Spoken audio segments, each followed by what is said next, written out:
Alors, Top Chrono, c'est une entreprise qui aujourd'hui a 30 ans, bientôt, et qui est dans plusieurs pays de la sous-région et qui fait de la logistique rapide. Et aujourd'hui, notre objectif, c'est de faire en sorte que nous puissions vraiment, à travers le métier de logistique, pouvoir couvrir l'ensemble du continent et surtout s'ouvrir sur d'autres activités.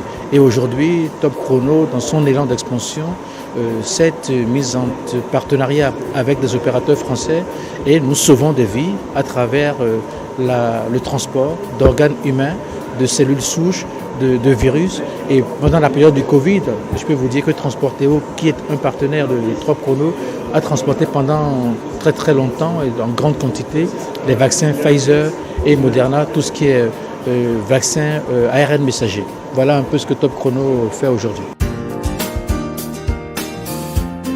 C'est vrai que, vous savez, Didier à côté a souvent dit quelque chose. Il a souvent dit de faire en sorte que dans nos pays africains, que nous puissions avoir l'émergence des champions.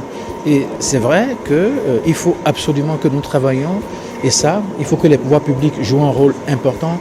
Je prends souvent l'exemple du Nigeria en disant que lorsqu'on prend un pays comme le Nigeria, quelqu'un comme Dangote n'est pas sorti ex nihilo. Ça a été la volonté politique d'un président qui s'appelle Obasanjo qui a voulu qu'au Nigeria, il y ait des champions.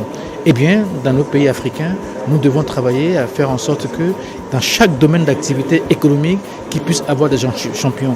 Et on aurait bien aimé que Top Chrono soit le champion de la logistique dans la sous-région. Alors, je voudrais dire aux jeunes, en les regardant vraiment droit dans les yeux, leur dire qu'il n'y a pas une prédisposition particulière pour être entrepreneur. Il n'y a pas un sexe adéquat, il n'y a même pas une formation adéquate. Il faut simplement avoir foi à ce qu'on a envie de faire, il faut avoir de la résilience et surtout avoir un esprit de créativité, mais surtout d'innovation. Il faut surtout que les jeunes aujourd'hui comprennent qu'à travers les opportunités qui s'offrent à leur environnement, il faut qu'ils créent de la valeur ajoutée. Et créer de la valeur ajoutée, c'est sortir de toute activité de négoce, c'est sortir de tout ce qui touche l'importation. Il faut faire de la transformation, il faut faire de l'agro-business, il faut faire des prestations de services.